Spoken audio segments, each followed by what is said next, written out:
Okay, Brad, by way of a good story, I have to start off by complimenting and praising my wonderful wife, whose new play, one of the good ones, just wrapped its run at San Diego's Old Globe Theater, which when we were growing up in San Diego was like the big deal theater in San Diego, right? And this is the same play that had a really successful run at the Pasadena Playhouse up here in Los Angeles. And knock on wood, it's Broadway bound. We'll see. It's next going to Kansas City. Exciting. So what's funny is, as an outsider watching it, it's funny to see what the path is potentially to Broadway and like what you have to do to get a play to Broadway. It is a long process. It's like an 8-year process to get a play on Broadway. And so we'll see. But God, it's a great play. For those in Kansas City, I will, of course, share it with you. But here is the story that I wanted to share with you, Brad, because it's embarrassing as heck. So after the play, remember, Gloria and I went to high school in San Diego. That's where we met. We met actually doing a play in our high school. And so when this play opened up in San Diego, of course, both of our families came out. A lot of extended network of alumni from our high school came out, right? All these people. So standing outside after the play, and this older gentleman, an older distinguished gentleman, walks up and goes, well, I just loved Gloria's play. And, you know, I don't recognize this man, so I'm just being pleasant.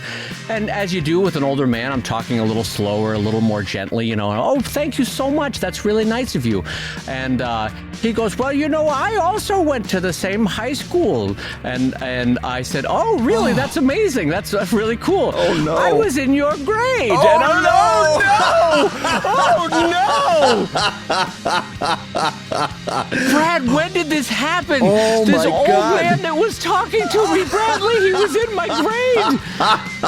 Oh, he's so glad he let you off the hook before you had a chance to say, oh, what was it like back when you went? Did they have running water, indoor plumbing? How was it when you had to take the Victrola into school to listen to music? Brad, he was my age, Brad. I was part of the AV club. That's back when there was both A and V. You would have just called it the A club. Yeah, it's Boy, that one took a little bit of time. That one was a slow burner. That took me a moment. Oh, Bradley, it stings. I mean, have you had this moment yet in life where you're... No, this is why I avoid people. I don't want this to happen. I can only imagine, because especially, you know, you're not prepared for it, and it's like, oh my God, who's this old man talking to me? Yeah, it was confronting. I'm just going to tell you, it was confronting. Did you cover it well, or did you just tell him, I did not. I did not cover it well. I'm terrible in those moments. I was oh, your voice. Yeah, that's the first way you can tell. When your voice goes up 2 octaves, you're either really happy to see somebody, or you're very surprised. Or it's the annual urology checkup. You know, that's the other option. Yeah. No, it did not go well. I could not recover because I couldn't process. Brad, I couldn't process that this old man was in my class at high school. Oh, Brad, that's terrible. I need you to help me, Brad. I need you to... Is there any sort of saving grace, any sort of salve you can put on this wound? Was he redshirted back in high school? Did they hold him back a year? Yes, let's say that. Let's say they held him back for and maybe many he years. Flunked a couple times along the way. Yeah, he had a head injury that they had to keep him back 5 to 15 to 25 years. Yeah. It was a 25-year holdback. Yeah. He went on a 1-year Australian walkabout, and then it became 20 years, and then he came back to finish his senior year of high school. Maybe he's just spent, honestly, maybe he spent a lot of time in the sun. Yes, he's a field worker. That's what it is, Brad. Thank you. He's a field worker. Prematurely aged. Yes. I knew a guy that went bald in college. Like, he lost all of his hair. That's a tough go in life to lose hair in college. He was a heck of a nice guy, but he just got like male pattern balding just shortly. I think he took off that graduation cap, and then poof, everything just came out. And it just went with the wind. Yeah. Oh, Brad, so on that note, though, I got to tell you, as your old friend, I'm going to say, old friend, oh no, what have I just done? Oh no, we're going to have to watch the old references today. I can tell you're in a very delicate space. I'm not going to say anything that's I'm going in to a touch delicate this space. off. Yes. That's what it is, Brad. I'm in a delicate space about this. I've been confronted by, it's like the ghost of Christmas present telling me that it's actually the ghost of Christmas future. On that note, I'm going to say hello, everybody, and welcome to Comic Lab, the show about a young, virile person making comics. And a young, virile person making a living from comics. I'm Brad Geiger, the author of the Webcomics Handbook on Substack and the creator of Evil Inc. And I'm his youthful 21-year-old friend, Dave Kellett, cartoonist of Drive and Sheldon and co-director of the comics documentary Stripped. And this week's Hour of Comics Advice is made possible by your support at patreon.com/comiclab. So Dave. You tremendous bastard. Let's talk comics. Now, Dave, sit down in this chair. Yes. Well, okay, that's it. Now you're comfortable. Let's talk comics, my friend. We've got a great show for everybody. We've had a wonderful series of extended interviews from Alaska Comics Camp, and now it's back to our normal nonsense of answering delightful questions over at patreon.com/comiclab. And Bradley J. Geiger, what do we have for our first question this week, my friend? Dave, this question comes in from somebody who had kind of speaking of awkward social situations. This fits right into this. This person met a hero of his whose work he admired. He met the hero at a regularly scheduled public event, started attending future events in order to hang out with the hero and others. And eventually the hero and the hero's friends told this person, he wasn't really a good fit in their social group. And so he left and stopped attending the event. All right. So he showed up, he started hanging out. And at some point they said, you know what? You're not a good fit. And of course, that's not exactly a great thing to hear. So he stopped showing up at these events. His question is, what do you do when you meet your hero and your hero is kind of a jerk? You know, maybe the experience certainly isn't everything that you had cracked it up to be. Right. Yeah, maybe your hero is older, further along in their career, and yet they say, "Oh no, I went to high school the same year you did." Maybe that's what they say, and it's very confronting. Could be anything as equally traumatizing as that. But the main thing is he's met this hero, and the hero this was not the experience that he was hoping for. What kind of words of advice do we have? Well, there's two angles on this. One is you meet the hero and they are genuinely a dick and you're like, well, this is ruinous. I hate everything that's just happened. Yeah. The second thing is misreading a parasocial relationship as a social relationship, right? And so let's talk about the first one first, because I think this is the crux of what the question asker is asking. I will just say that I have been very lucky, especially in making Stripped, Brad, that I got to meet most of my childhood heroes, right? Aside from Schultz and Larson and Watterson, I've been able to meet most of the cartooning heroes that I grew up just loving, you know, Kathy, Mort Walker, Greg Evans, Jim Davis, right? I got to meet all of the whole series of people in Stripped, and to a T, they were delightful. But I will say, without naming names on the podcast, because there's no need to throw them under the bus necessarily. Well, I probably have done it in past episodes anyway, so go ahead and listen to the archives. But there's been one or two that were dicks, that were genuinely like, maybe I caught them on a bad day. Let's give them that grace. Maybe I caught them on a bad day. But the interaction and the person that I was hoping for frankly, years and years and years, became real in a moment that revealed them to be a jerk. Yeah. And it was heartbreaking for me. So before I go into my reactions and how I deal with that, has that ever happened to you, Brad? It has. If it has, it's not coming screaming to mind. But having said that, I've only met like people that I considered heroes. that sounds really like I'm full of myself. You know, Dave, when you're at my level, there's not a lot of people left to look up to. You know, I looked out on most people. No, but like I remember, you know, meeting some Marvel Comics artists. I remember meeting Stan Lee very briefly, like it was an audience, an autograph thing. It was almost like meeting the cashier at the supermarket. You know, I had about that amount of time. Bradley, it's me, Stan Lee, speaking from heaven. I wanted to tell you, as brief as it was, it meant as much to me as it meant to you. Excelsior! I appreciate that. No, but I'm very lucky in that I don't think that has happened to me. And I know that's... Really? You've never met a dick in terms of a hero that you love? I've met plenty of dicks, just not dicks that were heroes. Okay.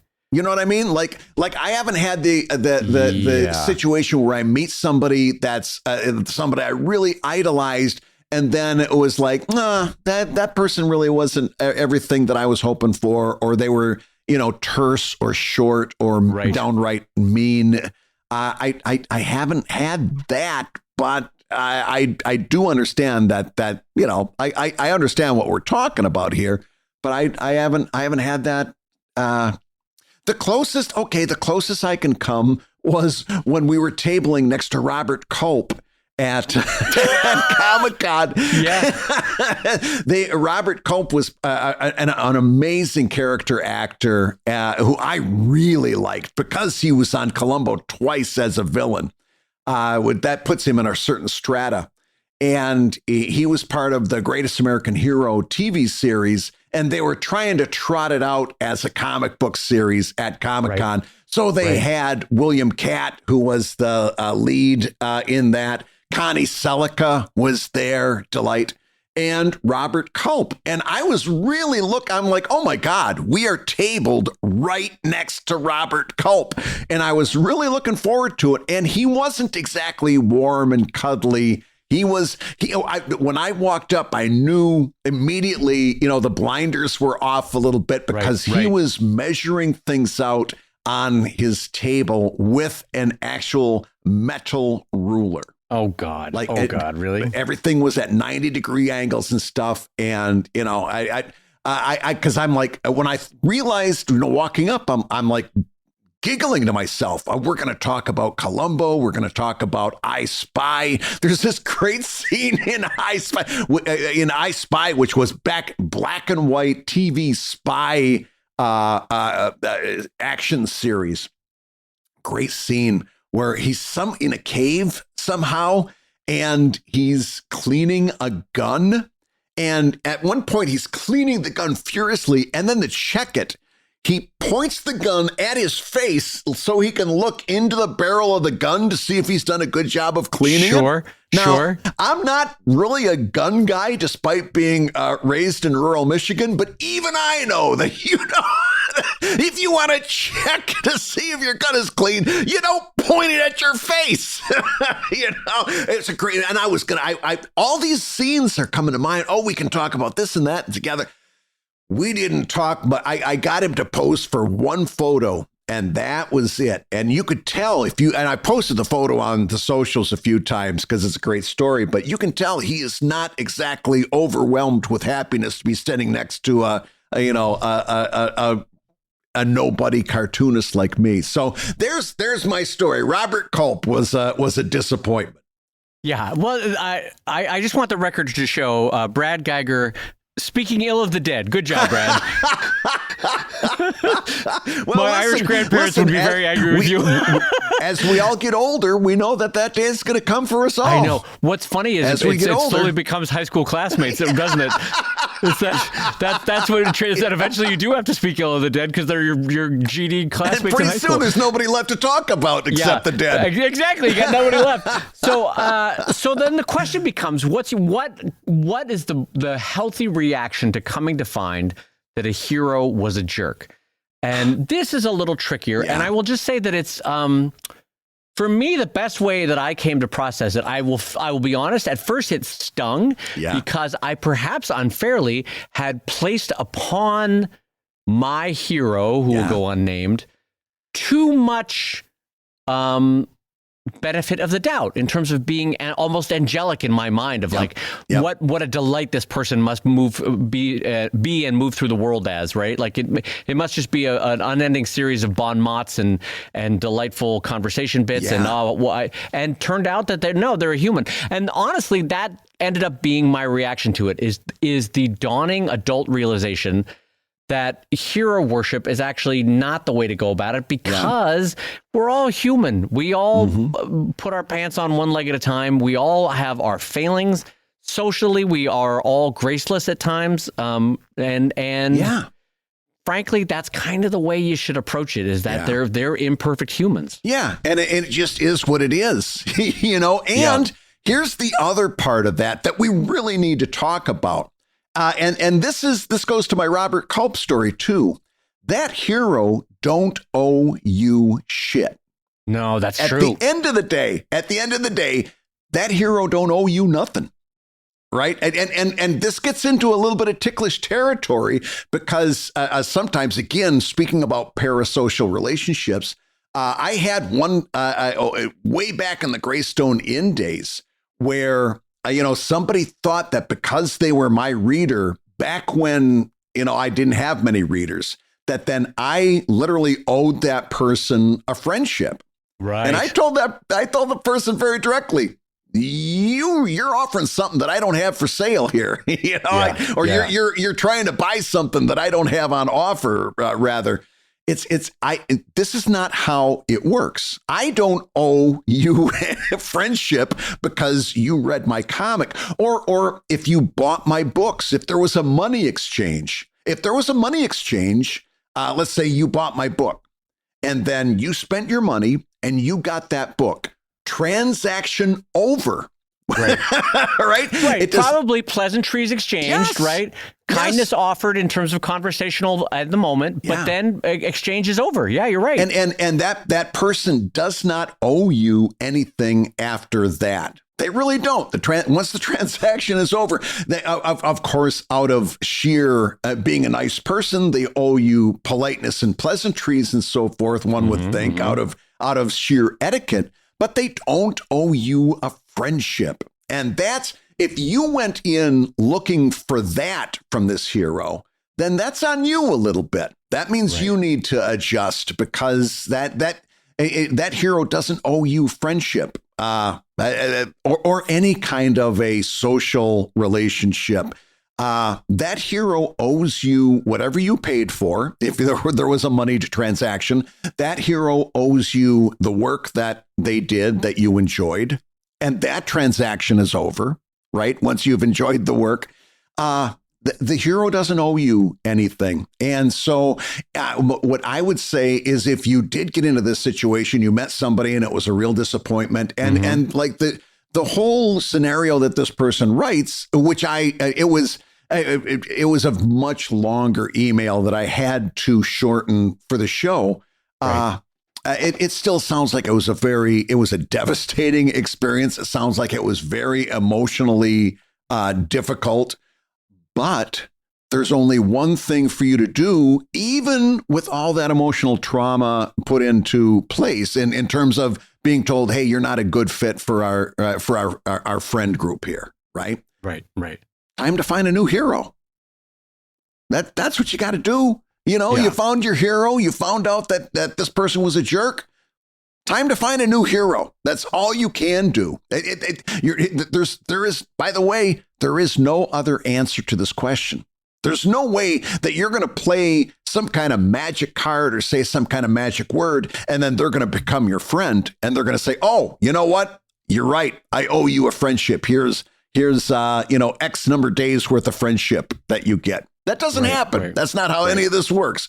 No. Your only option at this point is to either separate that person completely and say, I'm going to go on and appreciating their work, but I'm not going to appreciate the person behind it because they were mean to me, or just go out and find a new hero. Yeah, like for example, let's take that Paul Rudd situation that I had a few years ago, Brad, where I was like, I just think Paul and I could be best friends. Like in my mind's eye, it was like, I'll meet Paul, we'll laugh and talk, and then, oh my goodness, there'll be a dinner down the road sometime, and then eventually we're skipping through a field of flowers, holding hands, laughing and laughing because everyone thinks that we have the same sense of humor. And that's, first of all, completely parasocial, completely lopsided, completely not what this was. Paul owed me nothing. His work stood alone on its own. What I should have been was just grateful for the one exchange. That's all that could ever be asked of someone, and leave it at that. Had I start to insert or put weight on it and be like, well, we were friends. We could have been friends. Yeah. No, that was what my mind created for the situation, not what was actually happening. Right. Yeah. And so the kicker is, they don't owe you anything. But B, also, all of us, especially as, frankly, society has begun to share too much with one another about themselves. We've all confronted with heroes that turned out to be terrible people. Right. Like J.K. Rowling, for example. I loved Harry Potter. And I was like, geez, she's a really not great person. And so how do you handle with that? We've had that time and again with history. Pablo Picasso, kind of a terrible human being, but produced amazing art. I mean, you could go down the list of amazing artists that were kind of terrible people. So how do you distinguish that? Well, one way that you do with it as a grown adult is you go, I'm going to separate the work from the artist. And you go, I can appreciate what they contributed to humanity, even if they as a person turns out I would never want to be in a room with them and I frankly think they're a horrible human being.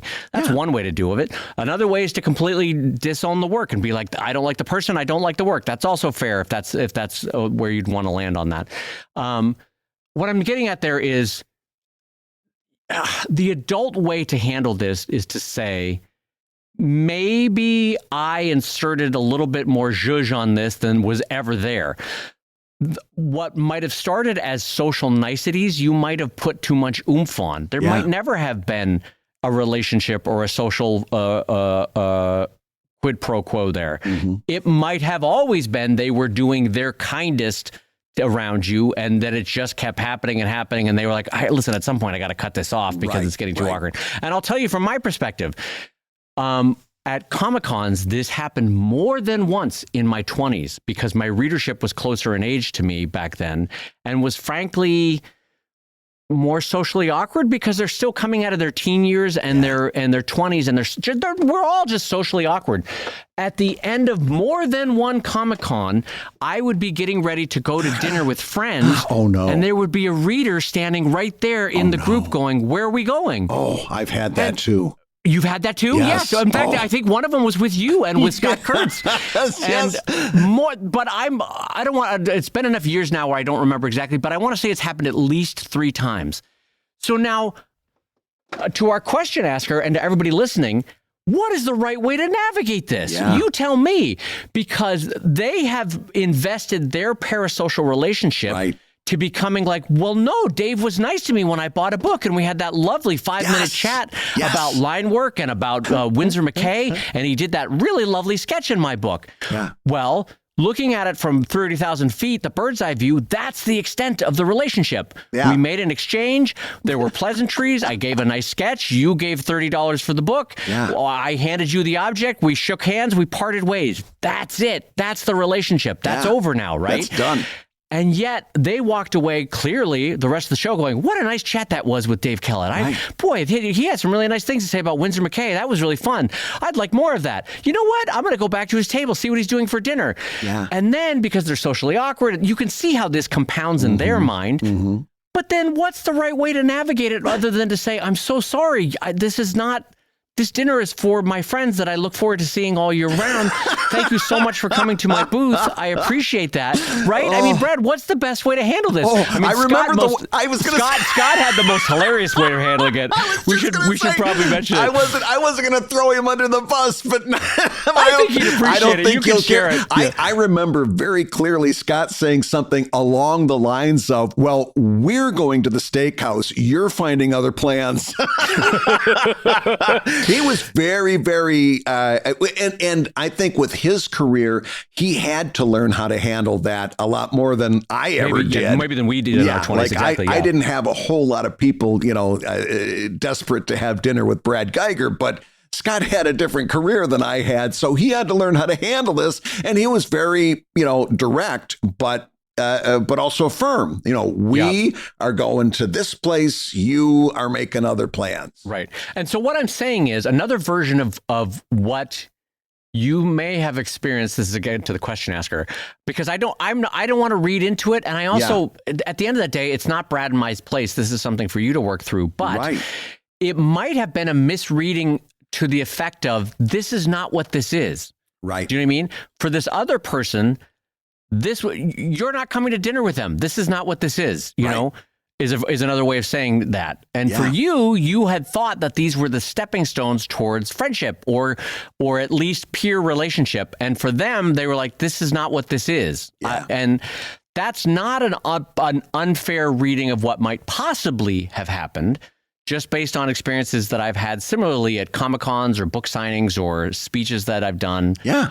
Where people invest it with more than was there, right, Brad? I mean, you've had this I know this happened to you after some public talks that we've given where people invited themselves along for Brad Geiger, and you had to, I'll be honest, you were better at it than I was, but you were like, I'm so sorry. Dave and I are going to this event, and we're you know. And we're doing our own thing, yeah. Yeah, they're investing it with more than what was there. That's not what this was, right? Yeah.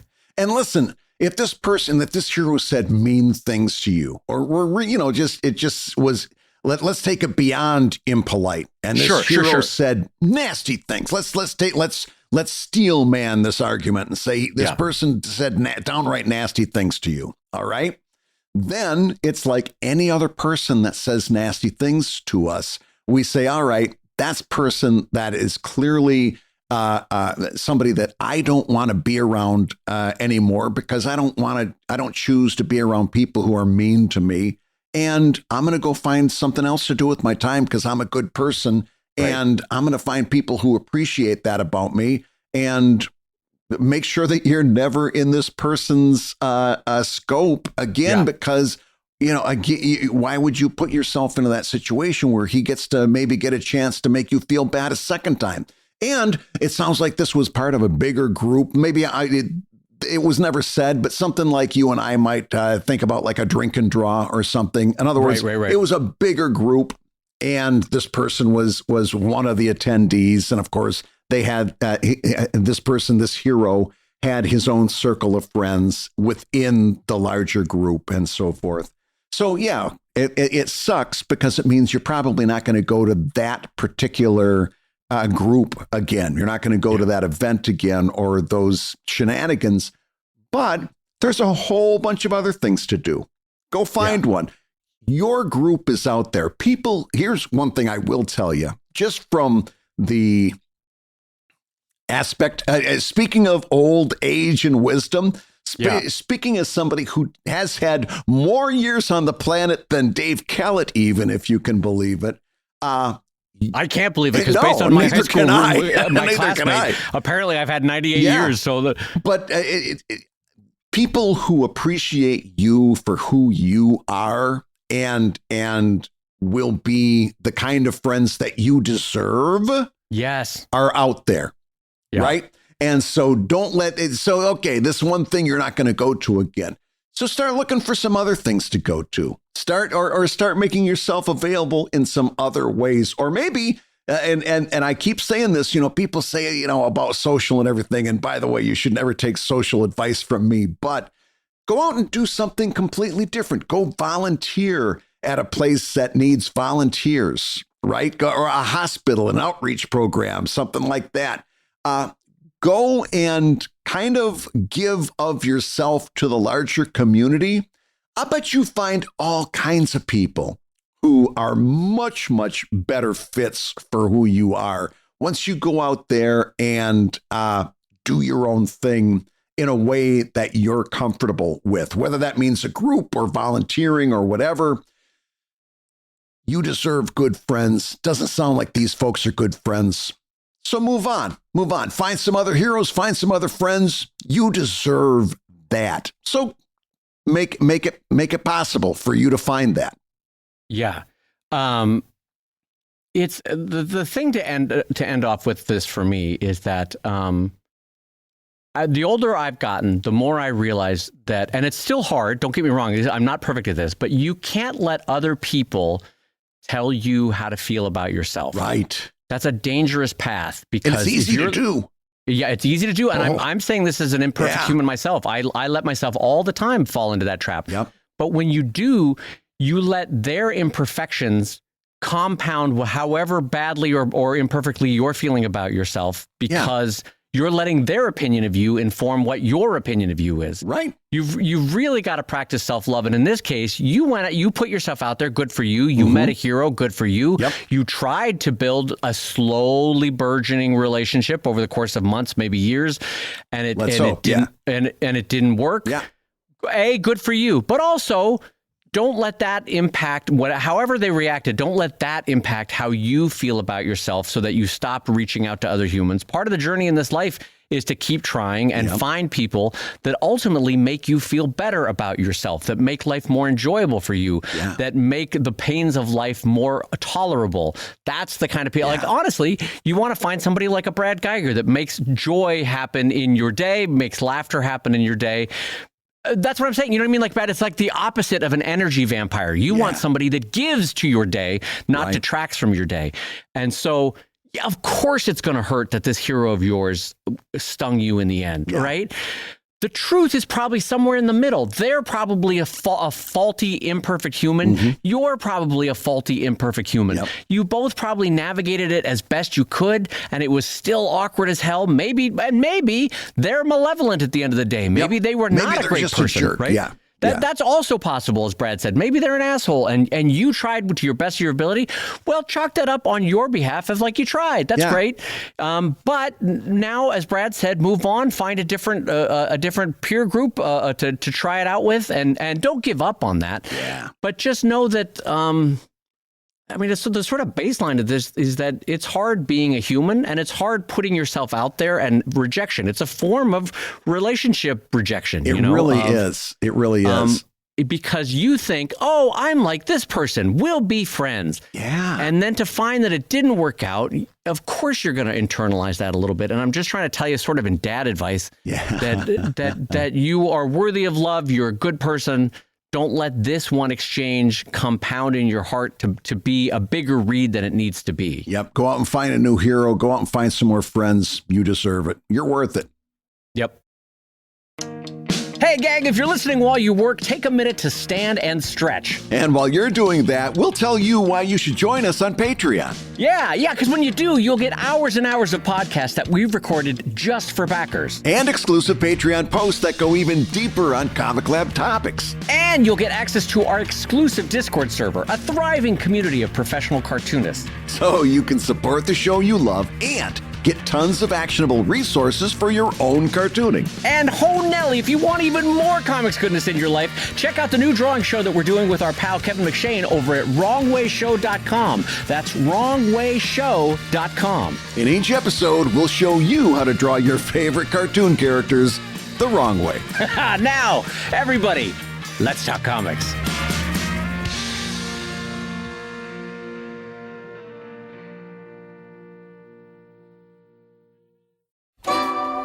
Oh my gosh, Dave, did you hear that? That familiar music means one thing and one thing only, and that means that you better prepare your chakras and center your vibes, because entering the Comic Lab studio on a radiant beam of self-belief and highly flammable essential oils, it's the one and only Susan MacTaggart. Oh, Bradley John, lovely to see you, Bradley John. Thank you, I have Susan. to say, you're looking wonderful today, Bradley John. Thank you. It's truly extraordinary to see how you're looking. It's amazing. I have to say, Bradley John, have you ever heard the phrase that someone's hitting the gym? Yes. Hitting the gym, Bradley? As a matter of fact, I have heard that phrase. Why do you mention it? Oh, well, Bradley, I have to say, it looks like the gym's hitting you, Bradley. I must say, Bradley, but it's working. It's working, Bradley John. It's working, Bradley John. Oh, anyway, lovely to see you, Bradley. So, Bradley, who do we have a personal affirmation for today? Susan, we've got Joe Trevino.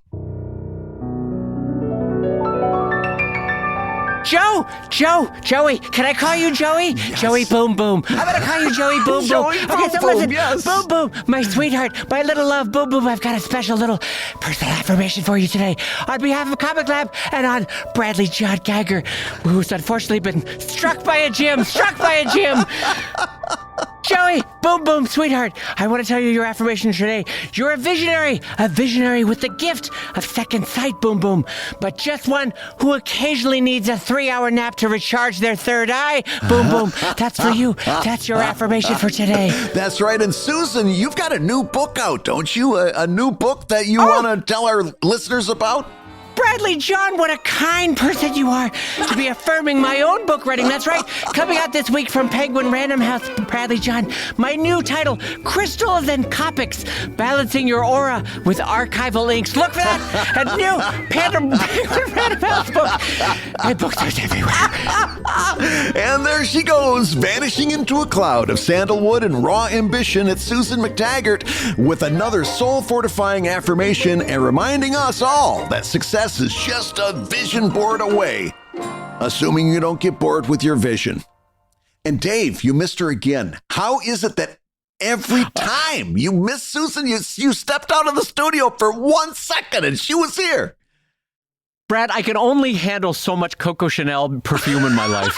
And when I hand over the microphone, it's a cloud of perfume every week. Yes. It's not just perfume, by the way. I don't know. It's some sort of like a scent of spice or herb. I don't know what that other smell is. I think you're picking up patchouli oil is what that's called. Is it patchouli oil? Yes, is that what it is? I didn't know what that was, Brad. Anyway, but yeah, a lot of people have remarked that we're not in the room at the same time. Never. And I think it's just because I get the headache from the perfume. It could be. I can't do it. You are very sensitive to smell. All right, Brad. Well, next up, a topic that we both wanted to bring into the show, and because it's kind of an evergreen, and it comes up anytime a much-loved figure in comics passes away, or frankly has the more common time that this comes up is when they're having tremendous medical bills and find that they need to reach out to the wider community because their career stopped paying out decades ago, you know what I mean, from comics. And so I want to talk about, and it doesn't matter what the recent creator was that passed away, but because the story is all the same, is that you come to find out that this incredibly prolific, incredibly talented writer, artist, whatever they were in comics, that for decades gave us fantastic stories and frankly gave their IP holder a tremendous value in the books that they moved. You come to find out that they were just crippled by medical debt at the end of their life, or by bankruptcy, or lost their house, or died in tremendous debt, or frankly died in sadness with money problems being a big weight on their heart. And we wanted to talk about this again because, Brad, it's not new. It's not a new development. This is a 100-year history of American comics, and this story keeps happening. Yeah, and just to make sure that we kind of address this at the very offset, listen, the headline topic here is that the fact that we live in a country where you can be bankrupted by medical debt, that we don't have a safety net to take care of people in medical situations, that we had some of those safety nets and we've taken them all away, and that we allow this to happen as a community in this country is reprehensible, right? It should not be this way. The whole point of having a government is that we all kind of pool our resources and then we split it up among things that are important. And there's nothing that's more important than your health. Yeah.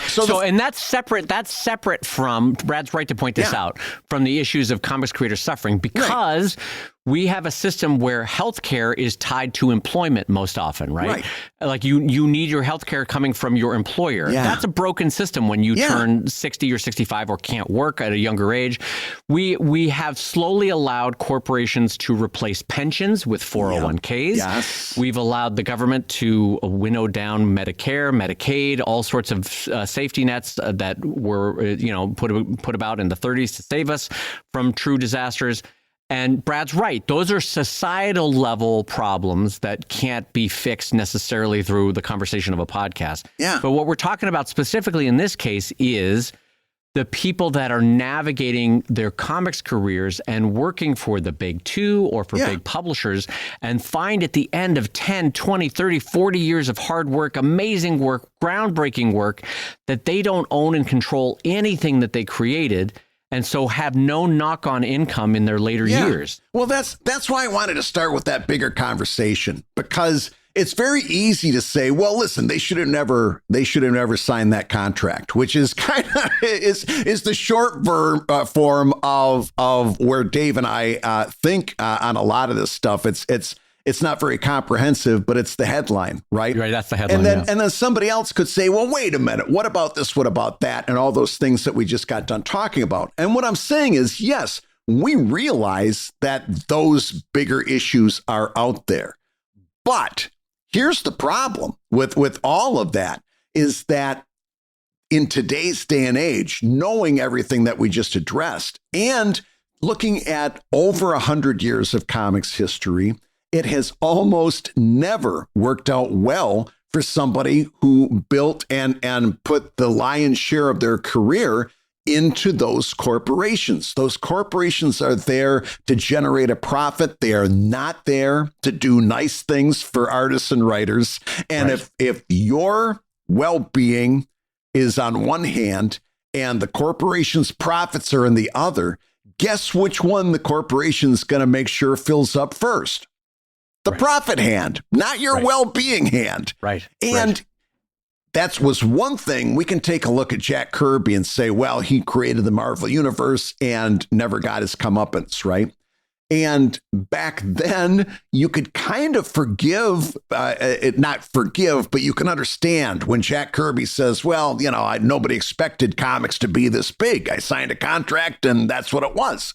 But today, in the year 2025, when we can look back over 100 years of comics history and see the same thing happen over and over and over again. And again and again. Yeah. You've got to really think twice before you decide whether you want this to be your career or to put the majority of your eggs in that basket. I can certainly see somebody saying, I'm going to write a few issues of this comic or that comic. Fantastic. Sure. Go with it. Yep. But you have to own and control your own work. You have to be in charge of this. You have to learn business. You have to learn how to run your business. Even if you decide, I'm going to have a business manager, you got to be conversant enough to be able to watch that business manager and make sure that the business manager is making good decisions. If you sign a contract, you got to put it before a lawyer first so you understand the contract you signed so that one of the many, many shady dealers out there doesn't get you to sign a bad contract and you forked over all your IP anyway, right? You've got to do all these things and it sucks that you got to do it. But I gave a talk down at Villanova University a couple years ago where this was the entire talk. I walked them right through comics history. Bill Finger, Jack Kirby, Steve Ditko, and the difference between them and Bob Kane and Stan Lee comes down to what contract they signed and whose family they were. Right. This has never been different. There's been one tiny little slice of time when the newspapers were the dominant media and newspaper syndication was so successful that you could really build wealth as a newspaper cartoonist, right? And we see Jim Davis and Charles Schultz and all those guys.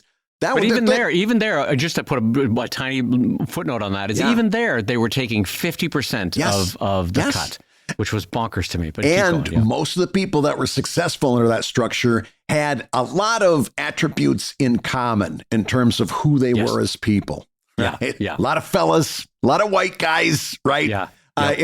So perfect? No. But you can't not point out that there was one period of time where newspaper syndication worked really, really well. The problem with that is that's over and it's never coming back. Newspapers they're closing down newspapers regularly. It's shrinking and shrinking. Circulation is at its lowest point since lower than from the day they first started tracking newspaper circulation. Wow, yeah. It's never coming back. So you can't look at newspaper circulation and say that's a smart business move unless, again, there's a few people who fit that perfectly. And I'm thinking now of like Dana Simpson, who has transitioning to YA. Yes. Who has made that pivot from, and I don't think Dana's doing newspaper comics anymore. She's completely I think she's putting all of her time into graphic novels for a younger market. By the way, great move and perfect for that move. Yes. We've talked about that in the past. But if your comics don't necessarily meet that, then that's not going to be a really good fit for you. Like I would never be able to do Evil Inc. as a young adult graphic novel. They're not looking for me,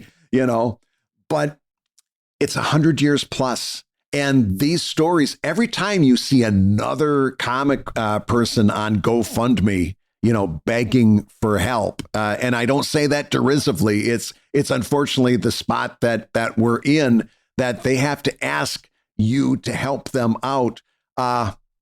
This is not a great contract to sign. If you're a young cartoonist, young comic artist or writer, you've got to take a really long, cold, hard look at 100 years of comics history and know what you're getting into. Right. And the comparison there, like the most bare bones comparison I can make is all you need to do is look at like a Siegel and a Schuster creating Superman, right? Arguably, I don't know, let's put a ballpark on it. $50 billion brand, $100 billion brand. The very reason we call them superheroes. Yeah, exactly. But died damn near penniless from their creation, right? Now compare it to like Todd McFarlane, who owned and controlled Spawn, an infinitely smaller brand in comics, right?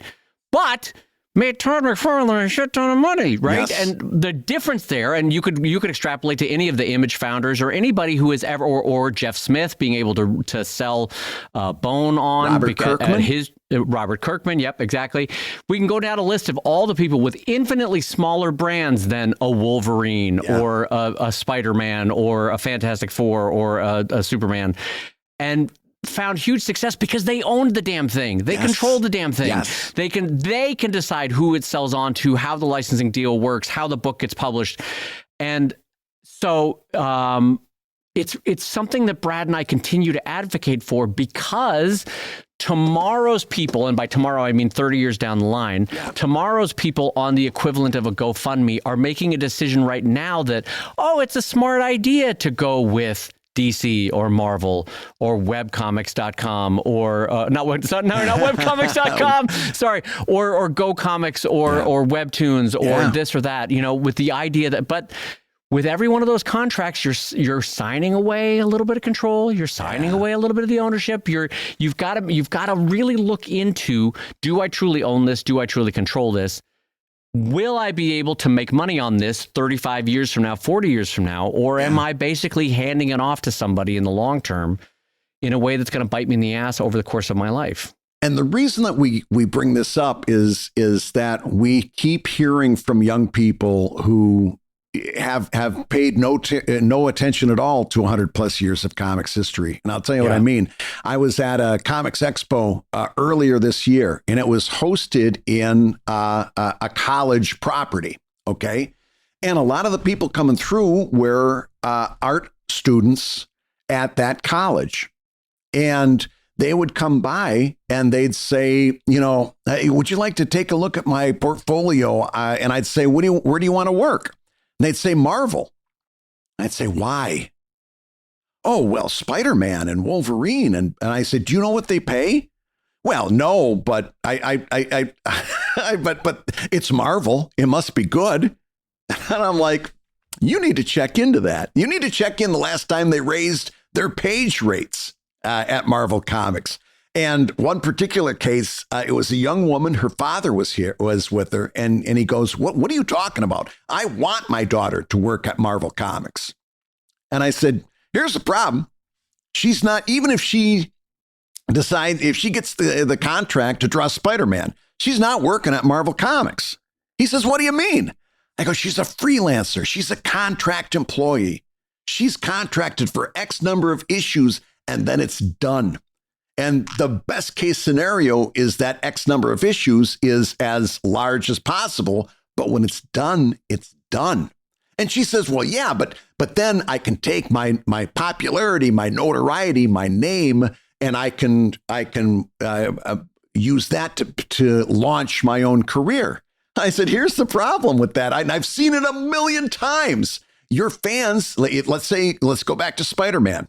Your Spider-Man fans who know you for writing and drawing Spider-Man don't want to see you do the next thing. You're going to be at that comic convention, say, hey, here's my new creative owned property." And we've seen this a lot. Yes. "Here's my new creator owned property. Come check it out. It's the same art that you love from Spider-Man. It's the same writing you love from Spider-Man." The fans line right up and they say, "When are you going to do Spider-Man again?"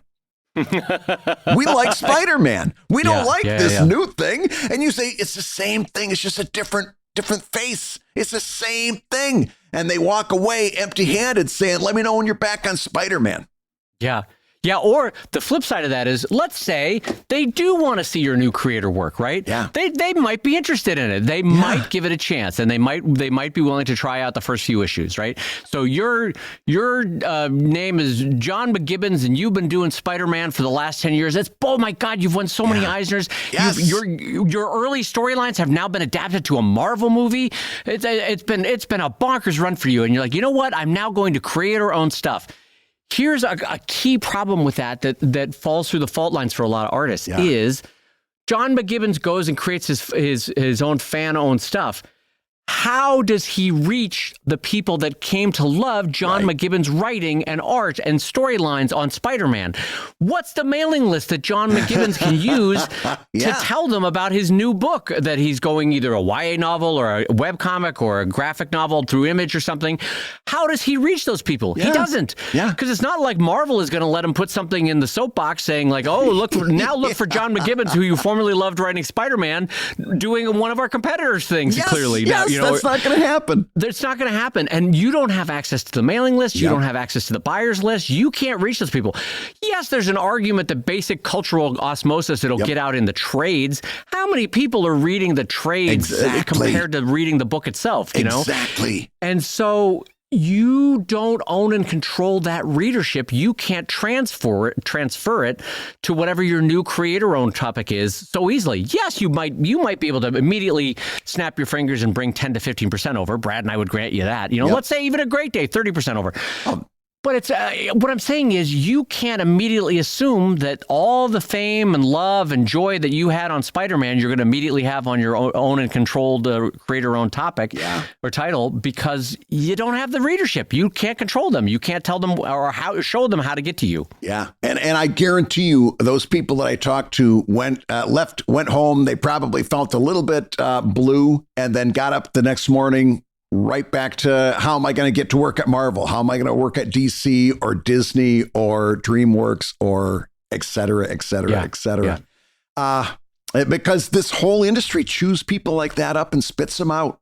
And then by the time they've either they've used them up, or in some cases, art trends or reader likes and dislikes change, or a new editor comes in, that editor just don't like you for one reason or another. Or they want to put their own stamp on whatever the house or they've got their own people they want to bring in, and now you're out through any number of things that you can't control for beans. And listen, Dave and I aren't saying that being an independent cartoonist is a cakewalk and solves all these. Listen, I just got done with dealing with a problem for the last 3 months from my Patreon, where I was desperate to get Patreon support to help me. 3 months it took. I was completely out of my control, right? I can't be an honest person and say, well, you know, independent comics solves all that, solves all the problems. No, absolutely not. You've got a whole new mess of problems. You're going to have problems no matter where you go. I hate to break it to you, but that's just the way life is. The only difference is, in this case, you've got a lot greater control over how those problems get addressed. You have access to the levers that could potentially help the problem. Yeah. But when you're working for a big IP controller, you don't have access anymore to those levers when you're 65 or when you're no longer working for the title. Yeah. So the friends that I know that are best navigating this, and there's maybe 4 of them, they take the Marvel work or the DC work or the big title work for this or that with Scholastic. But at the same time, they're also doing a parallel track with their own independent work. They're building their mailing list. They're building their Substack, their Patreon. They're working on their titles. And you can feel them as friends transitioning, being like, listen, I know these Marvel covers aren't going to last forever. Or I know these DC writing gigs aren't going to last forever. The house style will eventually change. The editor will eventually get fired and hired by a new young 25-year-old who wants to put their stamp on it. And I'll be out. And so they're slowly building their own independent career where they own and control their work. And honestly, in terms of trying to thread the needle, I respect that path a lot. I think like, listen, you're doing a cover for Green Lantern, but then you're also working on your own stuff, or you're writing for Wonder Woman this month. That's great. And you're also doing your backup stuff that you own and control. And you're slowly building and expanding that title and that mailing list and that Patreon and that Substack and that Kickstarter. And you will, in your 50s, 60s, 70s, have access to titles and work that you control, that you own, that you can continue to pull levers on for when you need continued income. Yeah. And that's really, really important. The bottom line is, if you decide against all of that and you go in like some of those people that I talked to that Saturday afternoon who clearly had stars in their eyes. Yeah. Later on, the one thing you can't say is that it was a surprise. You can't sit there anymore. Jack Kirby could have been surprised. Steve Ditko was definitely surprised. Bill Finger, I think out of all of those guys, very surprised. Okay. Len Wein surprised, with Wolverine. Siegel and Schuster surprised with Superman. Yeah, okay, let's go down the whole big list. Those guys were the biggest surprise of all was the one that those guys had. But today in 2025, after over 100 years of seeing how this happens over and over and over again with very few, if any, deviations, like we pointed out that one little period of time in newspaper syndication, we in 2025 can't be surprised anymore. We can't claim that. We can't throw our palms up and say, oh my gosh, I didn't know it was going to turn out like this. That's wrong. You don't get to claim ignorance anymore. Right, because at this point, then you are putting your fingers in your ear and going la la la la la and jumping into making that decision, right? There's a lot of things that happen, but you can't be surprised. And to be fair, didn't you tell me, and maybe you said it during this chat, didn't you tell me once that Jack Kirby, when confronted with this, said, "Oh, I know the contract I signed." Yeah, there was a radio interview somebody pointed out to me. I don't remember the exact words that he used or quotes, but basically he said, "Yeah, I knew the contract. I knew what work made for hire was. I knew what it meant, but." Nobody expected comics to be what they turned out to be. And this is how I was putting food on the table for my family. Right. So he made the short-term call, which was fair. Yeah.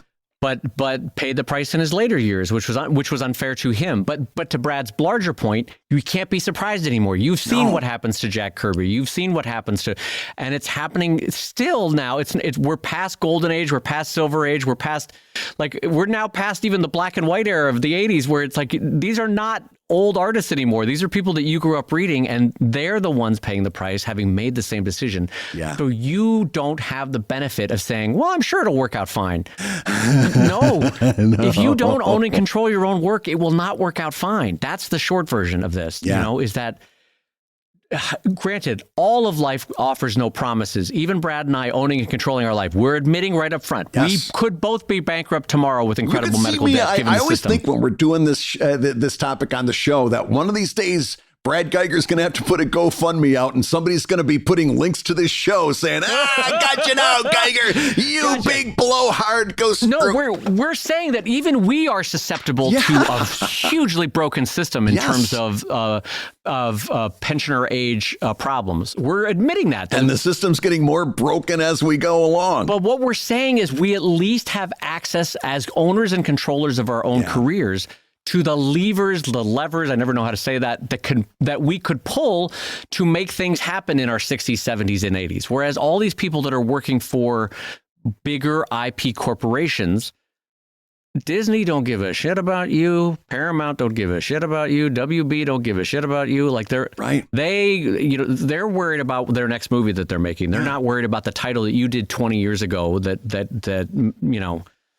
Anyway, you get what we're saying. So it's a loving comment. This whole conversation is coming from a place of love, not of criticism. Is that as fellow creators, we want you to try to find and navigate to a path that can give you not only short-term success but long-term success in terms of trying as best we can to survive a very imperfect social safety net. Yeah. Again, I'm going to agree with my co-host. the path that gives you more levers to pull is the better one, I think. As a matter of fact, I'm going to prove that. I've got a lever right over here, and it's the lever that I pull to stop this show, and I get to say you've been listening to Comic Lab, the show about making comics and making a living from comics. Your hosts have been my friend Brad Geiger, the editor of webcomics.com and the creator of Evil Inc. at evilcomic.com, and the co-host of the fantastic new drawing show over at wrongwayshow.com. And my close personal friend Dave Kellett, the co-director of the comics documentary Stripped, and the cartoonist of Sheldon at sheldoncomics.com, and Drive at drivecomic.com. And another one of the avuncular hosts of the new drawing show at wrongwayshow.com. Can I be falsely complimented by saying I don't know what avuncular means? What does avuncular? A happy favorite uncle. Avuncular. Avuncular. Are they drunk? Is that what is it, or am I just making a false like a connection? happy uncle, like a favorite family member?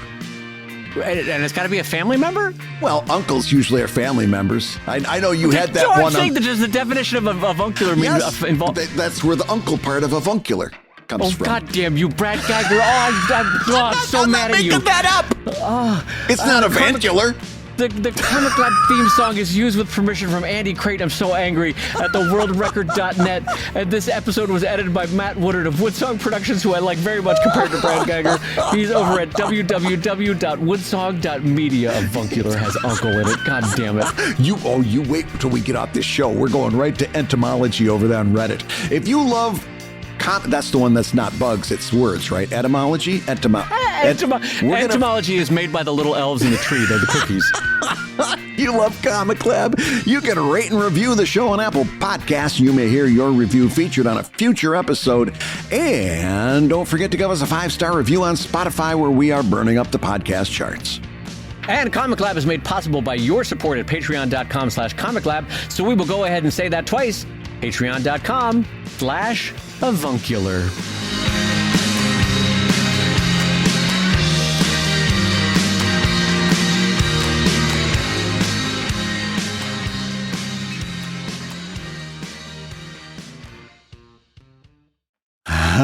Yes, go ahead, read it out loud, David. David Kellett is right now with a copy of the Oxford English Dictionary in his lap. I believe he's got the volume with the letter A, and you've got something you'd like to tell us, David Kellett? Yes, so I have the 20-volume Oxford English Dictionary, which is far too expensive, so I bought a used set from, of all things, the Richard M. Nixon Library over in whatchamacallit, California. It's got 12 minutes missing in the middle. Yeah, exactly. That's a good joke. That's a good joke. There's a lot of shit blacked out in the middle of it. But anyway, so I bought it for a couple $100, but it's a 20-volume set of the entire English language, right? Yes. And so I have looked up the word avuncular. Yes. Are you ready for the definition, Bradley? I'm ready. Let the Oxfords go.